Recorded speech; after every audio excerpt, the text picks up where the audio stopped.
Kemudian berangkatlah segenap jemaah Israel dari padang gurun Sin, berjalan dari tempat persinggahan ke tempat persinggahan sesuai dengan titah Tuhan.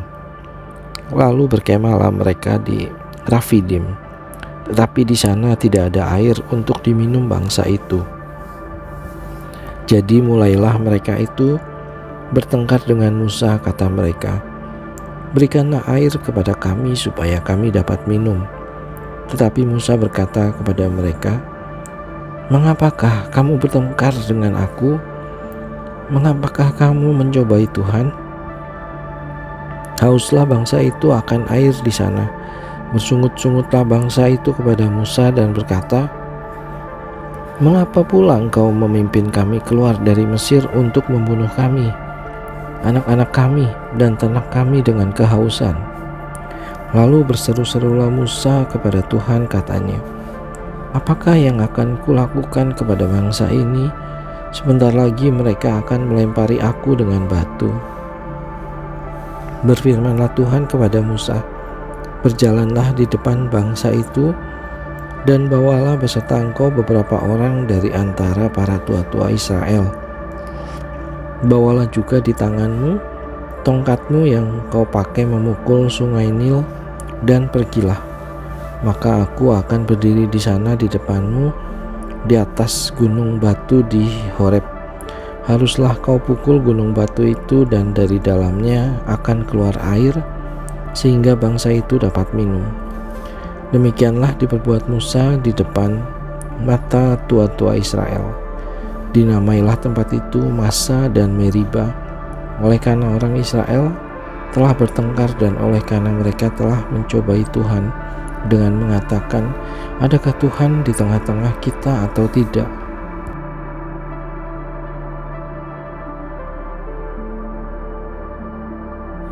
Lalu datanglah orang Amalek dan berperang melawan orang Israel di Rafidim. Musa berkata kepada Yosua, "Pilihlah orang-orang bagi kita, lalu keluarlah berperang melawan orang Amalek. Besok aku akan berdiri di puncak bukit itu dengan memegang tongkat Allah di tanganku." Lalu Yosua melakukan seperti yang dikatakan Musa kepadanya dan berperang melawan orang Amalek. Tetapi Musa, Harun, dan Hur telah naik ke puncak bukit, dan terjadilah apabila Musa mengangkat tangannya, lebih kuatlah Israel, tetapi apabila ia menurunkan tangannya, lebih kuatlah Amalek. Maka penatlah tangan Musa, sebab itu mereka mengambil sebuah batu, diletakkanlah di bawahnya, supaya ia duduk di atasnya. Harun dan Hur menopang kedua belah tangannya, seorang di sisi yang satu, seorang di sisi yang lain, sehingga tangannya tidak bergerak sampai matahari terbenam. Demikianlah Yosua mengalahkan Amalek dan rakyatnya dengan mata pedang.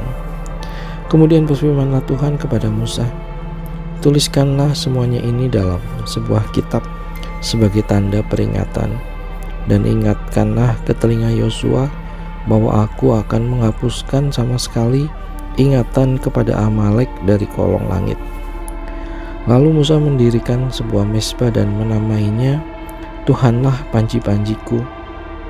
Ia berkata, "Tangan di atas panji-panji Tuhan, Tuhan berperang melawan Amalek turun-temurun." Kedengaranlah kepada Yitro, imam di Midian, mertua Musa, segala yang dilakukan Allah kepada Musa dan kepada Israel umatnya, yakni bahwa Tuhan telah membawa orang Israel keluar dari Mesir. Lalu Yitro, mertua Musa, membawa serta Sipora, istri Musa, yang dahulu disuruh Musa pulang, dan kedua anak laki-laki Sipora, yang seorang bernama Gersom, sebab kata Musa, "Aku telah menjadi seorang pendatang di negeri asing," dan yang seorang lagi bernama Eliezer, sebab katanya, "Allah Bapakku adalah penolong dan telah menyelamatkan aku dari pedang Firaun." Ketika Yitro mertua Musa beserta anak-anak dan istri Musa sampai kepadanya di padang gurun, tempat ia berkemah dekat gunung Allah. Disuruhnya Allah mengatakan kepada Musa, "Aku mertuamu Yitro datang kepadamu membawa istrimu beserta kedua anaknya." Lalu keluarlah Musa menyongsong mertuanya itu. Sujudlah ia kepadanya dan menciumnya.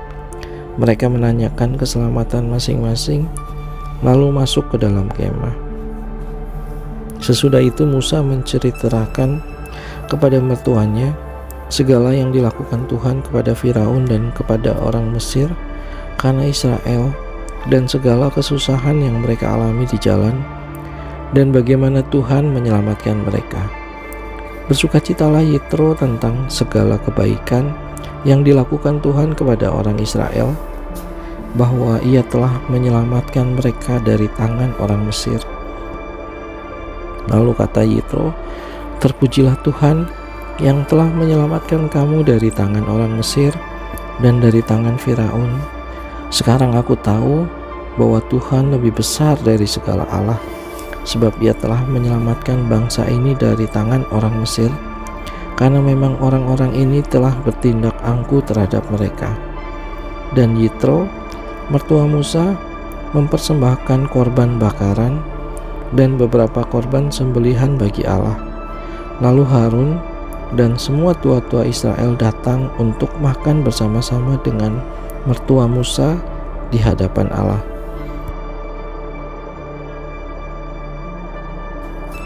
Keesokan harinya duduklah Musa mengadili di antara bangsa itu, dan bangsa itu berdiri di depan Musa dari pagi sampai petang. Ketika mertua Musa melihat segala yang dilakukannya kepada bangsa itu, berkatalah ia, "Apakah ini yang kau lakukan kepada bangsa itu? Mengapakah engkau seorang diri saja yang duduk, sedang seluruh bangsa itu berdiri di depanmu dengan dari pagi sampai petang?"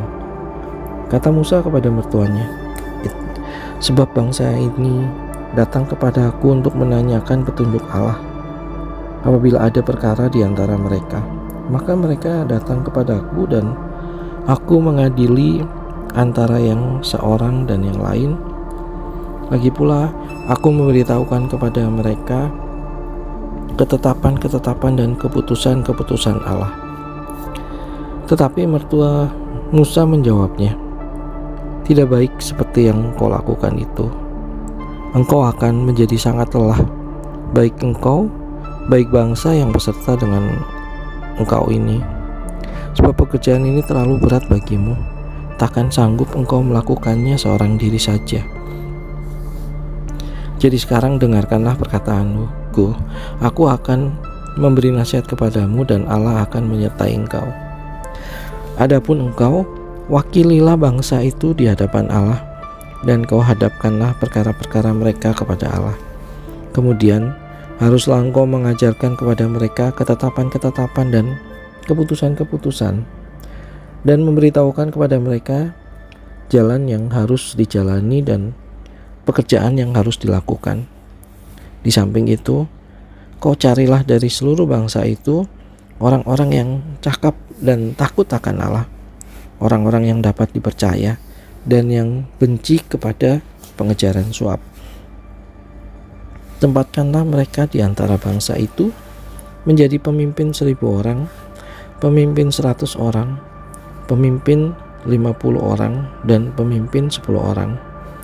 Dan sewaktu-waktu mereka harus mengadili di antara bangsa, maka segala perkara yang besar haruslah dihadapkan mereka kepadamu, tetapi segala perkara yang kecil diadili mereka sendiri. Dengan demikian mereka meringankan pekerjaanmu, dan mereka bersama-sama dengan kau turut menanggungnya. Jika engkau berbuat demikian dan Allah memerintahkan hal itu kepadamu, maka engkau akan sanggup menahannya, dan seluruh bangsa ini akan pulang dengan puas senang ke tempatnya." Musa mendengarkan perkataan mertuanya itu, dan dilakukannya segala yang dikatakannya. Dari seluruh orang Israel, Musa memilih orang-orang cakap dan mengangkat mereka menjadi kepala atas bangsa itu, menjadi pemimpin 1.000 orang, pemimpin 100 orang, pemimpin 50 orang dan pemimpin 10 orang. Mereka ini mengadili di antara bangsa itu sewaktu-waktu perkara-perkara yang sukar dihadapkan mereka kepada Musa, tetapi perkara-perkara yang kecil diadili mereka sendiri. Kemudian Musa membiarkan mertuanya itu pergi dan ia pulang ke negerinya.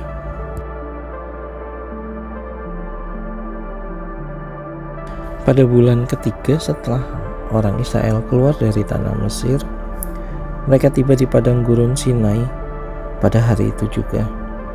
Setelah mereka berangkat dari Rafidim, tibalah mereka di padang gunung Sinai. Lalu mereka berkemah di padang gurun. Orang Israel berkemah di sana di depan gunung itu. Lalu naiklah Musa menghadap Allah, dan Tuhan berseru dari gunung itu kepadanya, "Beginilah kau katakan kepada keturunan Yakub, dan kau beritakan kepada orang Israel, kamu sendiri telah melihat apa yang kulakukan kepada orang Mesir dan bagaimana aku telah mendukung kamu di atas sayap Raja Wali dan membawa kamu kepadaku. Jadi sekarang, jika kamu sungguh-sungguh mendengarkan firman-Ku dan berpegang kepada perjanjianku, maka kamu akan menjadi harta kesayanganku sendiri dari antara segala bangsa, sebab akulah yang empunya seluruh bumi. Kamu akan menjadi bagiku kerajaan imam dan bangsa yang kudus. Inilah semuanya firman yang harus kau katakan kepada orang Israel." Lalu datanglah Musa dan memanggil para tua-tua bangsa itu dan membawa ke depan mereka segala firman yang diperintahkan Tuhan kepadanya. Seluruh bangsa itu menjawab bersama-sama,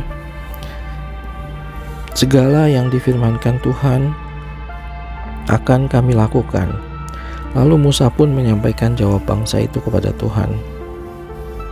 Berfirmanlah Tuhan kepada Musa, "Sesungguhnya aku akan datang kepadamu dalam awan yang tebal, dengan maksud supaya dapat didengar oleh bangsa itu apabila aku berbicara dengan engkau, dan juga supaya mereka senantiasa percaya kepadamu." Lalu Musa memberitahukan perkataan bangsa itu kepada Tuhan. Berfirmanlah Tuhan kepada Musa, "Pergilah kepada bangsa itu, suruhlah mereka menguduskan diri pada hari ini dan besok, dan mereka harus mencuci pakaiannya. Menjelang hari ketiga, mereka harus bersiap, sebab pada hari ketiga Tuhan akan turun di depan mata seluruh bangsa itu di Gunung Sinai. Sebab itu, haruslah engkau memasang batas bagi bangsa itu berkeliling sambil berkata, 'Jagalah baik-baik, jangan kamu mendaki gunung itu atau kena kepada kakinya, sebab siapapun yang kena kepada gunung itu, pastilah ia dihukum mati.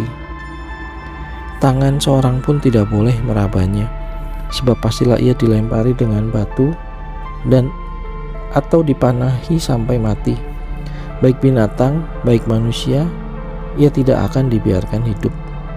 Hanya apabila sangkakala berbunyi panjang, barulah mereka boleh mendaki gunung itu.' Lalu turunlah Musa dari gunung mendapatkan bangsa itu. Disuruhnyalah bangsa itu menguduskan diri dan mereka pun mencuci pakaiannya. Maka kata Musa kepada bangsa itu, 'Bersiaplah menjelang hari yang ketiga dan janganlah kamu bersetubuh dengan perempuan.' Dan terjadilah pada hari ketiga pada waktu terbit fajar, ada guruh dan kilat dan awan padat di atas gunung dan bunyi sangkakala yang sangat keras, sehingga gemetarlah seluruh bangsa yang ada di perkemahan. Lalu Musa membawa bangsa itu keluar dari perkemahan untuk menjumpai Allah, dan berdirilah mereka pada kaki gunung. Gunung Sinai ditutupi seluruhnya dengan asap, karena Tuhan turun ke atasnya dalam api. Asapnya membumbung seperti asap dari dapur, dan seluruh gunung itu gemetar sangat. Bunyi sangkakala kian lama kian keras. Berbicaralah Musa, lalu Allah menjawabnya dalam guruh. Lalu turunlah Tuhan ke atas gunung Sinai, ke atas puncak gunung itu. Maka Tuhan memanggil Musa ke puncak gunung itu dan naiklah Musa ke atas.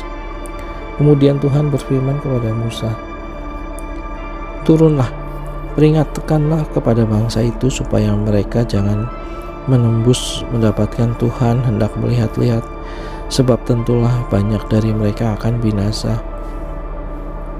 Juga para imam yang datang mendekat kepada Tuhan haruslah menguduskan dirinya, supaya Tuhan jangan melanda mereka."